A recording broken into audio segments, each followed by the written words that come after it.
La nostra arte sì, è un'antica arte. Forni è diventato un paese sempre più piccolo, ci sono sempre meno abitanti, quindi necessita di altre persone.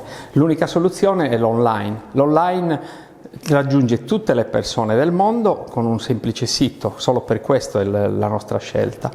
Per poter anche far vedere la nostra lavorazione, le nostre tradizioni, i nostri prodotti.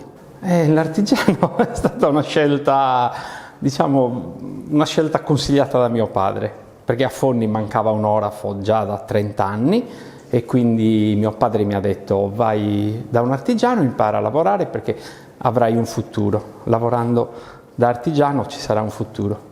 Allora, i prodotti, noi più che altro scegliamo i prodotti della tradizione, quindi legati al costume di Fonni, alle processioni, alle tradizioni di Fonni, e poi lavoriamo anche la filigrana e la arricchiamo anche di gioielli, di brillanti, di queste cose qua, la rendiamo un po' più particolare, ecco. Anziché essere la classica filigrana semplice, ci mettiamo degli elementi in più che impreziosiscono gli oggetti tradizionali.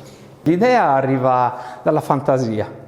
Ci vuole fantasia, si fa, si fonde, si riprova, non mi piace, questo lo voglio così, oppure molte idee dei clienti. Molti clienti vengono e ci dicono: vorrei questo oggetto però con questa pietra. Allora noi proviamo, la presentiamo al cliente, poi da lì magari nasce una linea nuova. Purtroppo eredi non ce ne sono tantissimi. I giovani non vogliono seguire questo lavoro.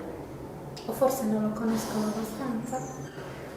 Anche, magari non lo conoscono, ma non saprei, questo non ve lo so dire questo. Sicuramente il giovane magari non ha più spirito di sacrificio, non vuole più stare ore e ore al banchetto a lavorare. Pensano tutti che sia più semplice fare i social, come si dice, esatto, fare l'influencer, ecco, non mi veniva, quindi no, ci vuole pazienza per imparare un mestiere, ci vuole pazienza e tempo e ti deve piacere.